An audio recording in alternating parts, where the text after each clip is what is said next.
Bismillah Rahman Rahim.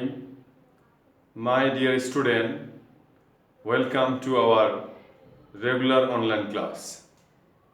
বন্ধুরা, আশা রাখি সবাই সুস্থ আছো এবং নিরাপদে রয়েছো। শিক্ষার্থী বন্ধুরা, আজকে আমরা দ্বিতীয় অধ্যায় ভেক্টর জ্যামিতি নিয়ে আলোচনা করব। তো ভেক্টর জ্যামিতি নিয়ে আলোচনা করার শুরুতেই আমরা প্রথমে জানব আসলে রাশি, ভৌত রাশি কি। এগুলো আমরা ফিজিক্সে কেমিস্ট্রিতে পড়ে এসেছি যে ভৌত জগতে যা কিছুই পরিমাপ করা যায় তাই হচ্ছে ভৌত রাশি। যদি পরিমাপ করা যায় তাহলে ভৌত রাশি হবে, ফিজিক্যাল এক্সপ্রেশন বলে ইংলিশে। পরিমাপ করার পর যদি সেটাতে কোনো দিক খুঁজে পাওয়া যায় তাহলে সেটা হবে দিক রাশি, সেটাকে ভেক্টর রাশি বলা হয়। তো আজকে আমরা ভেক্টর নিয়ে আলোচনা করব। শিক্ষার্থী বন্ধুরা, আজকে আমরা জানলাম যে যে রাশির মধ্যে দিক রয়েছে সেটা হচ্ছে ভেক্টর। তাহলে কি বলতে পারি, যে যে রাশির মান আছে কিন্তু দিক নেই তাকে কি বলবো? স্কেলার অথবা নির্দিক রাশি অথবা অদিক রাশি। আর যে রাশির মান ও দিক দুটোই রয়েছে তাকে আমরা ভেক্টর রাশি বলবো, অথবা সদিক রাশি। তো এখানে ভেক্টর রাশি সম্পর্কে আলোচনা করতে প্রথমেই আমাদের জানতে হবে অবস্থান ভেক্টর, পজিশন ভেক্টর। তো প্রত্যেকবারের মতো আমি সময় স্বল্পতার জন্য কিছু ইনফরমেশন বোর্ডে লিখে রেখেছি, সেটা আমরা একটু দেখে নেই। শিক্ষার্থী বন্ধুরা, আমরা এখন বোর্ডে চলে যাব। দেখো, কিছু ইনফরমেশন আমরা একটু জানবো। তো বোর্ডে এখানে লিখে রেখেছি, দেখো বাবা, যে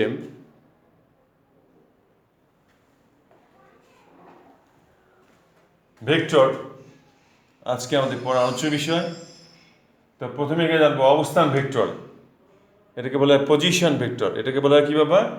পজিশন ভেক্টর ইংলিশে বলে। কীভাবে এটা দেবো? ফিজিক্সে তোমরা এটা পড়ে এসছো যে প্রসঙ্গ কাঠামো, কাঠামোটা প্রসঙ্গ হতে হবে।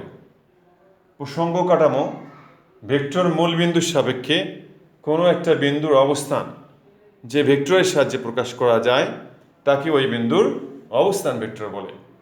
এখানে ও বিন্দুর সাপেক্ষে এ বিন্দুর অবস্থান হচ্ছে ওয়ে। এই যে ওয়ে ভেক্টর হচ্ছে কি? ও বিন্দুর সাপেক্ষে এ বিন্দুর অবস্থান ভেক্টর। এটাকে বলা হবে ওয়ে ভেক্টর। ওয়ে ভেক্টর, এই ভেক্টরকে যদি আমরা এ দিয়ে প্রকাশ করি, নিচে দাড়ি দেওয়া হয় ভেক্টরের, নিচেকে বলে আন্ডারস্কোর, আর উপরে দিলে হয় তীর চিহ্ন, অ্যারো চিহ্ন। তো মাই ডিয়ার স্টুডেন্ট, বোর্ডের দিকে তাকাও। তাহলে এখানে চিত্রে ও বিন্দুর সাপেক্ষে এ বিন্দুর অবস্থান ভেক্টর কি বাবা? ওয়ে।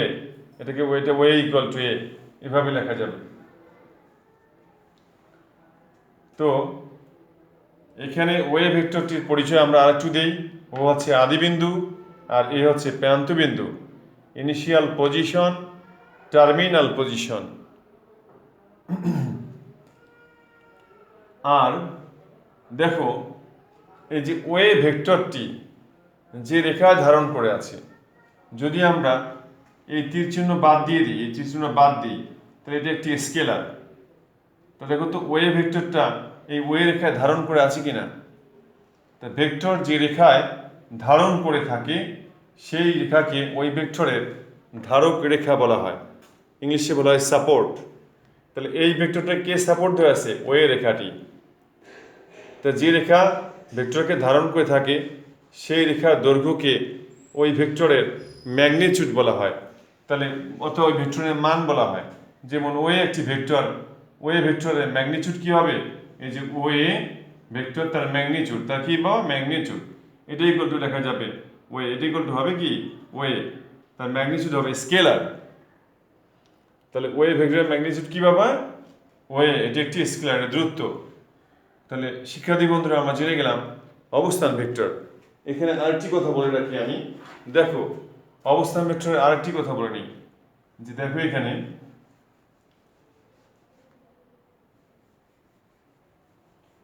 আমরা যদি বলি যে এ একটা বিন্দু, এখানে একটা এ বিন্দু আছে, তাহলে বলা হলো যে এ বিন্দুর অবস্থান ভেক্টর আছে স্মল এ বিন্দুর অবস্থান ভেক্টর স্মল এ। তার মিনিংটা কি, অর্থটা কি, যে ভেক্টর মূলবিন্দু কোনো এক জায়গায় রয়েছে, ভেক্টর মূলবিন্দু কোনো এক জায়গায় রয়েছে, তার সাপেক্ষে ওই বিন্দুর অবস্থান ভেক্টর স্মল এ। তা ভেক্টর মূলবিন্দু যদি আমরা এখানে দিই, তাহলে যদি আমি জয়েন করে দিই, তাহলে যে ভেক্টরটা হলো এরই তো ওই একটু এরই বলা হলো।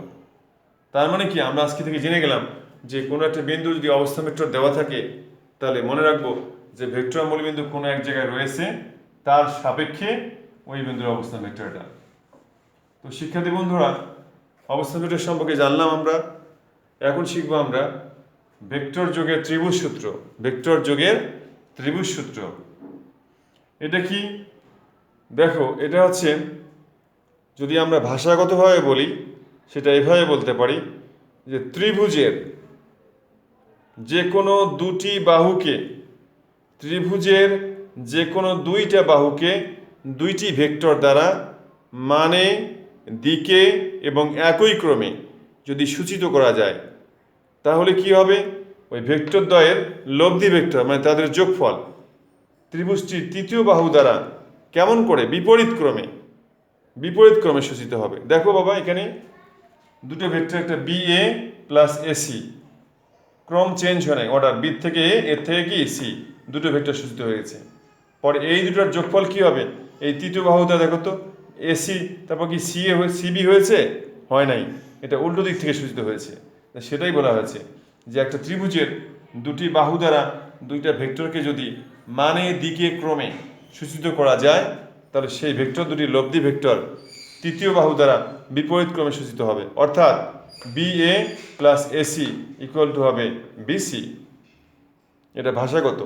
আর ম্যাথমেটিক্যালটা আমরা লিখে ফেলেছি, দেখো এটাই, বিসি ইকুয়াল টু কি, বি এ প্লাস এসি। যদি আমরা টেকনিক অবলম্বন করি, তো টেকনিকটা কি হবে দেখো বাবা, বিসি, দেখো তো একটা পয়েন্ট বি থেকে কোথায় যাওয়া হয়েছে? বি থেকে সিতে। বি হচ্ছে আদিবিন্দু, সি হচ্ছে প্রান্ত বিন্দু। তাহলে এই ত্রিভুজের বি থেকে আমরা সিতে গিয়েছি। এখন যদি আমরা মনে করি এই রাস্তাটি আমরা ব্যবহার না করি, এই রাস্তাটি আমরা ব্যবহার করব না, কেটে দিলাম, এখন বি থেকে আমরা সিতেই যাব, বি থেকে আমরা সিতেই যাব, তাহলে এই ত্রিভুজের মাধ্যমে যদি আমরা বি থেকে সিতে যেতে চাই, তাহলে প্রথমে বি থেকে এতে আসতে হবে, তারপর এর থেকে সিতে যেতে হবে। তাহলে কি দেখো, বি এ প্লাস এসি, এই দেখো B A plus AC, technique এভাবে মনে রাখবো। এখন যদি আমি বলি যে স্যার, আমরা তাহলে যদি এ বি সমান কি লিখতে পারবো? দেখো, এর থেকে বিতে যাওয়া হয়েছে, তাহলে আমি এই ত্রিভুজের মাধ্যমে যদি এর থেকে বিতে আসতে চাই, তাহলে এই রাস্তা বন্ধ, তাহলে এর থেকে সিতে আসতে হবে, তারপর সি থেকে বিতে আসতে হবে, তাই লেখা হয়েছে এসি প্লাস সিবি। এটাকে বলা হয় ভেক্টর যোগের ত্রিভুজের সূত্র। আবার এখান থেকে বিয়োগের সূত্রও পাওয়া যায়, সহজেই শেখা যায়। দেখো তো বাবা, এখানে এবি ভেক্টর, এবি রয়ে গেছে, এসিকে আমরা এই পাশে নিয়ে এসেছি, মাইনাস হয়ে গেছে, সিবি রয়ে গেছে। আবার এবি রয়ে গেছে, এই সিবিকে আমরা এখানে নিয়েছি, তাহলে মাইনাস হয়ে গেছে, এসি রয়ে গেছে। দেখো কি ঘটনাটি ঘটে গেছে, এখানে দুটো ভেক্টর বিয়োগ করা হয়েছে। তাহলে এই ভেক্টরের মধ্যে মিল কোথায়? দেখো, এটা আদিবিন্দু একই, তা দুইটা ভেক্টর বিয়োগ করা হয়েছে।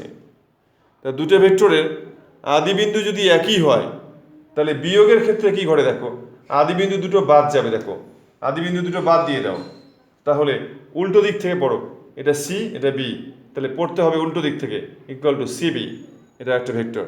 এইভাবে মনে রাখা যায়। আবার এই দুইটা ভেক্টর দেখো বিয়োগ করা হয়েছে, এই দুইটা ভেক্টর প্রান্তবিন্দু আর একই, তাহলে প্রান্তবিন্দু বি, এটার প্রান্তবিন্দু বি। আমরা যদি এই বি আর এই বি বাদ দিয়ে দিই, তাহলে যেভাবে আছে সেভাবে পড়ি। দেখো তো এসি, দেখো এসি লেখা যায়। এটা এই ফিগার থেকে ভেক্টরের ত্রিভুজের বিয়োগের সূত্র। তাই আমরা যদি এখন চিত্র চিত্র যদি না দিই, আমি এমনি লিখেছি চিত্র, পি কিউ মাইনাস আর কিউ।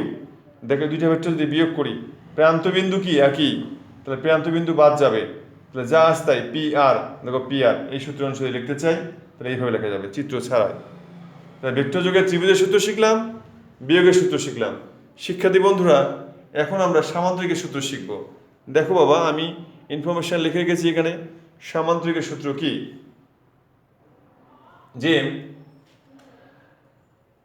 কোনো একটা সমান্তরিকের যে কোনো দুটি সন্নিহিত বাহু, দেখো এই দুইটা বাহুর ছেদবিন্দু এটা, এই দুইটা বাহুর ছেদবিন্দু এটা, এগুলো সন্নিহিত বাহু। দুইটা বাহুর ছেদবিন্দু যদি থাকে তাহলে বাহু দুটি সন্নিহিত বাহু। এই বাহু সন্নিহিত নয়, এই বাহু সন্নিহিত নয়। তাহলে বলা হচ্ছে কোনো সমান্তরিকের দুটি সন্নিহিত বাহু দ্বারা দুইটা ভেক্টরকে যদি কি করি, মানে দিকে আমরা যদি সূচিত করি, তাহলে সেই ভেক্টর দুটির লব্ধি ভেক্টর মানে তাদের যোগফল, সে যে সন্নিহিত বাহু দুটো দিয়ে প্রকাশ করা হয়েছে, সেই সন্নিহিত বাহু দ্বয়ের ছেদবিন্দুগামী যে কর্ণ আছে সেই কর্ণ দিয়ে সূচিত হবে। একটা সামান্তরিকের দুটি সন্নিহিত বাহু দ্বারা দুইটা ভেক্টরকে যদি আমরা মানে দিকে সূচিত করি, তাহলে সেই ভেক্টর দুইটা লব্ধি ভেক্টর মানে তাদের যোগফল সেই সন্নিহিত বাহু দ্বয়ের ছেদবিন্দুগামী কর্ণ দ্বারা সূচিত হবে। অর্থাৎ এই ভেক্টরটি হবে a প্লাস বি ভেক্টর হবে, a প্লাস বি এটা হবে। এই কর্ণ দিয়ে নয়, এখানে আরেকটা কর্ণ আছে। তো আমরা যদি বলি যে কিভাবে হয় স্যার, দেখো তাহলে সামান্তরিকে দেখো এই বাহু যদি বি ভেক্টর হয়, তা সামান্তরিকের বিপরীত বাহুগুলো পরস্পর সমান্তরাল এবং সমান, তাহলে এটাও কি বি ভেক্টর হবে, এটা বি হলে এটাও বি, এটা এ হলে এটাও কি এ ভেক্টর। তা দেখো তো বাবা, একটু আগে আমরা ত্রিভুজের সূত্র শিখলাম, এখন যদি আমরা এই ত্রিভুজের সূত্র যদি আমরা শিখতে চাই, দেখো এই ত্রিভুজ এ বি সি, এই ত্রিভুজ যদি লিখতে চাই তাহলে এসি ভেক্টর সমান কি লিখতে পারবো, দেখো তো এসি ভেক্টর সমান কি লিখতে পারবো। তাহলে এর থেকে সিতে গিয়েছি, এ হচ্ছে আদি বিন্দু, এ সি প্রান্ত বিন্দু, এই রাস্তা দিয়ে আমি বাদ দিয়ে দিই, তাহলে এর থেকে বি, বি থেকে সি, তাহলে এ বি প্লাস বিসি, এটাই করে লেখা যাবে এ বি প্লাস বিসি। তো দেখো এ বি ভেক্টর কোনটা, এ ভেক্টর, আর বিসি কোনটা, বি ভেক্টর, তাহলে এ প্লাস বি। দেখো এটা আমরা পেয়ে গেলাম, প্রমাণ হয়ে গেল। আবার যদি এই ত্রিভুজ নিয়ে কাজ করি, তাহলে এসি সমান কি লেখা যাবে, এ ডি প্লাস ডিসি, তাহলে এডি সমান কি বি, আর ডিসি সমান কি এ, তাহলে বি প্লাস এ একই, বি প্লাস এ এটাই আসছে। তাহলে ভেক্টর যোগে ত্রিভুজের সূত্র এবং সামান্তরিকের সূত্র আমরা শিখলাম। শিক্ষার্থী বন্ধুরা, এখন আমরা শিখব যে দুইটা ভেক্টরের যদি অবস্থান, দুইটা বিন্দুর যদি অবস্থান ভেক্টর দেওয়া থাকে, দেখো এখানে এই একটা বিন্দু, বি একটা বিন্দু, এই বিন্দুর অবস্থান ভেক্টর স্মল এ, বি বিন্দুর অবস্থান ভেক্টর স্মল বি যদি হয়, আমি আগেই বলেছি কোনো বিন্দুর অবস্থান ভেক্টর দেওয়া থাকে মানে কি ভেক্টরমূলক বিন্দু কোনো এক জায়গায় রয়েছে। তাহলে এ বিন্দুর অবস্থান ভেক্টর স্মল এ, বি বিন্দুর অবস্থান ভেক্টর স্মল বি যদি হয়, সেই দুই বিন্দুর সংযোগ রেখাকে আমরা মেট্রিকে পড়ে এসেছি। এটা আর একটি বিন্দু সি বিন্দু, কি করে বাবা, m:n অনুপাতে, একটা অনুপাতে m:n অনুপাতে, এই অনুপাতের নাম দিলাম m, এটার নাম দিলাম n। এই দুই অনুপাতে যদি কি করে অন্তর্বিভক্ত করে, রেখাটার ভিতরে ভাগ করে, তাহলে সেই ভাগ বিন্দু সি বিন্দুর অবস্থান ভেক্টর কি হবে, সেই সি বিন্দুটার অবস্থান ভেক্টর হবে কি, এটা হবে এই সি বিন্দুর অবস্থান ভেক্টর হবে, দেখো এটা mb plus na divide by m plus, অর্থাৎ এই অনুপাত তার অপর প্রান্তে যে বিন্দু আছে তার অবস্থান ভেক্টর, তাদের গুণফল, যোগ এই অনুপাত তার অপর প্রান্তে যে বিন্দু আছে সেই বিন্দুর অবস্থান ভেক্টর, তাদের গুণফল, এস ডিভাইড বাই অনুপাত দুইটার যোগফল, এটা হচ্ছে সেই সি বিন্দুর অবস্থান ভেক্টর। এন্ড এই সি বিন্দুটা যদি বাহিরে বিভক্ত করে, আচ্ছা সি বিন্দুটা যদি বাহিরে বিভক্ত করে তাহলে কি হবে, এটা মাইনাস হয়ে যাবে, এটা কি হবে মাইনাস। তাহলে বাহিরে বিভক্ত আবার কি রকম, দেখো এটাই লেখো, এই লেখো এখানে, এটা এ বিন্দু, এটা বি বিন্দু, এ বিন্দুর অবস্থান স্মল এ, বি বিন্দুর অবস্থানটা স্মল বি, ঠিক আছে, এটাকে বর্ধিত করে দাও, সি পর্যন্ত বর্ধিত করে দিলাম। তাহলে এখানে কি ছিল, এ সি এম ছিল, একইভাবে এখানে এ সি এটা হচ্ছে এম, এটা কি এম, আর বিসি কি ছিল এন, একইভাবে এখানে কি এটা কি বিসি হচ্ছে এন। তাহলে সেই সি বিন্দুর অবস্থান ভেক্টর হবে কি M B minus N A divide by M minus N, তখন বিয়োগ হবে। আবার যদি এম ইকুয়াল টু এন হয়, শিক্ষার্থী বন্ধুরা দেখো, আবার যদি দেখো বাবা এম ইকুয়াল টু এন হয়, এম ইকুয়াল টু কি এন, যদি সমান হয়, যদি সমান হয়, তাহলে সি কি হবে মধ্যবিন্দু হবে, সি হবে মধ্যবিন্দু। সেক্ষেত্রে মধ্যবিন্দুর অবস্থান ভেক্টর কি হবে, এই প্রান্ত বিন্দু দুইটার অবস্থান ভেক্টর দুটার যোগফল ভাগ 2। দেখো এটা কিভাবে হয় একটু দেখে নেই। দেখো এখানে তাহলে এম আর এন সমান, তাহলে এখানে বসিয়ে দাও, এম এর পরিবর্তে এন বসাও, এখানে এম এর পরিবর্তে এন বসাও, তাহলে কি হবে এন বি প্লাস, এটা তো এন আসি, N A divide by M এর পরিবর্তে এন বসাও, N plus N equal to কি হবে, এন কমন নাও, বি প্লাস এ, নিচে কি হবে এন যোগ এন মানে কি 2n, এই এন আর এন কেটে গেল, তাহলে কি থাকে বন্ধুরা বি প্লাস এ অর্থাৎ এ প্লাস বি, এই যে দেখো এটা মধ্যবিন্দু অবস্থান ভেক্টর। তাহলে সি যদি মধ্যবিন্দু হয় তাহলে মধ্যবিন্দু অবস্থান ভেক্টর হবে প্রান্ত বিন্দু দুইটার অবস্থান ভেক্টর যোগফল ভাগ 2। এটা ম্যাথ করতে লাগবেই, এটা ইম্পর্টেন্ট জিনিস। আর ইন্টারমিডিয়েটে এটা প্রমাণ করা যায় বাবা, কি করব অনলাইন ক্লাস, তা আমি এটা আপাতত বুঝে দিলাম, এটা প্রমাণ করা যায়, বইয়ে দেখবা প্রমাণ করে দেওয়া আছে। তাহলে আমরা শিখলাম যে কোনো দুই বিন্দুর সংযোগ রেখার অন্তর্বিভক্তকারী বিন্দুর অবস্থান ভেক্টর, বহির্বিভক্তকারী বিন্দুর অবস্থান ভেক্টর এবং মধ্যবিন্দুর অবস্থান ভেক্টর। আমরা আরেকটা জিনিস শিখবো শিক্ষার্থী বন্ধুরা, দেখো এ একটা বিন্দু, দেখো এ একটা বিন্দু, বি আর একটা বিন্দু, এ বিন্দুর অবস্থান ভেক্টর স্মল এ, বি বিন্দুর অবস্থান ভেক্টর যদি স্মল বি হয়, তাহলে সেই দুই বিন্দুর সংযোগ রেখার, এটা যদি একটা ভেক্টর আমরা করি, তো সেই এবি ভেক্টর সমান কি হবে, সেই এবি ভেক্টর সমান কি হবে, এ বিন্দুর অবস্থান ভেক্টর স্মল এ, বি বিন্দুর অবস্থান ভেক্টর হবে, এটা ইকুয়াল টু হবে বি মাইনাস এ, বি মাইনাস এ, অর্থাৎ দুই বিন্দুর অবস্থান ভেক্টর যদি দেওয়া থাকে তাদের সংযোগ রেখার ভেক্টর হবে প্রান্ত বিন্দুর অবস্থান ভেক্টর বিয়োগ আদি বিন্দুর অবস্থান ভেক্টর। তো বলো যে স্যার এটা কিভাবে হয়, দেখো এ বিন্দুর অবস্থান হচ্ছে স্মল এ, বি বিন্দুর অবস্থান হচ্ছে স্মল বি, তার মানে কি একটু আগে বলেছি এ বিন্দুর অবস্থান স্মল, এ বিন্দুর অবস্থান ভেক্টর স্মল এ মানে কি ভেক্টরমূল বিন্দু কোনো এক জায়গায় রয়েছে, ভেক্টরমূল বিন্দু এখানে দিলাম, তো এটা যদি আমরা জয়েন করে দিই তাহলে কি হবে দেখো তো বাবা, ও এ, দেখো তো ও এ এটা সমান কি হবে এ ভেক্টর, ভেক্টরমূল বিন্দু এখানে আছে, এটা যদি আমরা জয়েন করে দিই, এটা যদি আমরা জয়েন করে দিই তাহলে এটা কি হবে বি ভেক্টর, দেখো তো একটা ত্রিভুজ তৈরি হলো কিনা। তাহলে এই ত্রিভুজে যদি আমরা ভেক্টর যোগে ত্রিভুজের সূত্র ব্যবহার করি তাহলে এবি সমান কি লেখা যাবে, এবি সমান কি লেখা যাবে ভেক্টর যোগের সূত্র, তাহলে এর থেকে বি এই রাস্তা বাদ, তাহলে এ ও প্লাস ও বি, এ ও প্লাস ও বি, এটা মেট্রিকে ছিল তোমাদের, এটা ছিল মেট্রিকে, আজকে দেখো আমরা প্রমাণ করেছি। তাহলে দেখো এখানে এ ও, এটাকে লিখবো আমরা ও এ, তাহলে ভেক্টরের ডিরেকশন যদি চেঞ্জ করে দেওয়া যায়, ছিল এ ও তাহলে হলো ও এ, তাহলে ডিরেকশন চেঞ্জ করে সাইন পরিবর্তন হয়, মাইনাস দিলাম প্লাস ও বি, এটা আমরা ফিজিক্সে জেনে এসেছি। দেখো ও এ কেন করলাম ডিরেকশন, আমরা দেখো তো কি ভেক্টরের মান দেওয়া আছে, ও এর ভ্যালু দেওয়া আছে, এ ও তো নাই, এই জন্য ও এ করেছি আমরা। তাহলে এ ওর ভ্যালু কত পাবা এ, যে এই ভেক্টরটা কি এ, তাহলে মাইনাস এ, আর এটা হচ্ছে বি, এটা ও বি হচ্ছে কি বি, সাজিয়ে লিখি আমরা, এটা যদি আমরা সাজিয়ে লিখি তাহলে হবে বি মাইনাস এ। দেখো এ বি ইকুয়াল টু কি হলো বি মাইনাস এ, এটা আমাদের প্রমাণ হয়ে গেল। শিক্ষার্থী বন্ধুরা আমরা জানলাম যে এ বিন্দুর অবস্থান হচ্ছে স্মল এ, বি বিন্দুর অবস্থান হচ্ছে স্মল বি যদি হয় তাদের সংযোগ যে ভেক্টরটা হবে রেখা, সেই ভেক্টর হবে প্রান্ত বিন্দুর অবস্থান ভেক্টর বিয়োগ আদি বিন্দুর অবস্থান ভেক্টর, এটা আমরা জেনে গেলাম। শিক্ষার্থী বন্ধুরা এখন আমরা জানব যে এই প্রজেকশন, ইংলিশে বলে প্রজেকশন, বাংলায় বলে কি অভিক্ষেপ, ইংলিশে বলে অর্থোগোনাল প্রজেকশন, বাংলায় বলে লম্ব অভিক্ষেপ।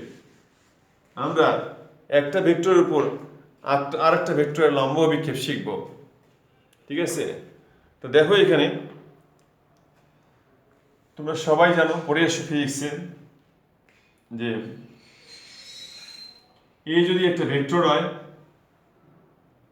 এখন আচ্ছা তার আগে একটা জিনিস শিখে নেই বন্ধুরা, যে এ একটা ভেক্টর, বি যদি আর একটা ভেক্টর হয়, বি যদি আর একটি ভেক্টর হয়, তাহলে মনে করো এটা এ ভেক্টর, এটা হচ্ছে বি ভেক্টর, সেই দুই ভেক্টরের মধ্যবর্তী কোণ যদি থিটা হয় তাহলে দুটি ভেক্টরের মধ্যবর্তী কোণ নির্ণয় করবো আমরা। এ একটা ভেক্টর, বি আর একটা যদি ভেক্টর হয় তো তাদের মধ্যবর্তী কোণ নির্ণয়ের সূত্র কি বাবা, আছে A dot B equal to A B cos theta, এটা আমরা ফিজিক্সে পড়ে আসছি। A dot B equal to AB cos theta, দুইটা ভেক্টর ডট গুণন স্কেলার হয়, এটা প্রত্যেকটা প্রমাণ করা যায়। A dot B equal to AB cos theta, এখান থেকে আমরা লিখতে পারবো cos theta equal to A dot B divide by AB. Sine দিয়েও করা যায় যে দুটো ভেক্টর ডট গুণন জেনে গেলাম, ডট গুণন থেকে আমরা তার কোণ নির্ণয়ের সূত্র পেলাম। আবার যদি আমরা এ ক্রস বি করি, এ ক্রস বি ক্রস গুণন একটি ভেক্টর হবে, ইকুয়াল টু হবে A B sine theta, A B sine theta একটা ইটা, ইটা হচ্ছে ইউনিট নরমাল ভেক্টর। এই ভেক্টর দুটি দ্বারা গঠিত সমতলের উপর একক লম্ব ভেক্টর, এটা ইটা বলা হয় ইউনিট নরমাল ভেক্টর, ইংলিশে বলে একক লম্ব ভেক্টর।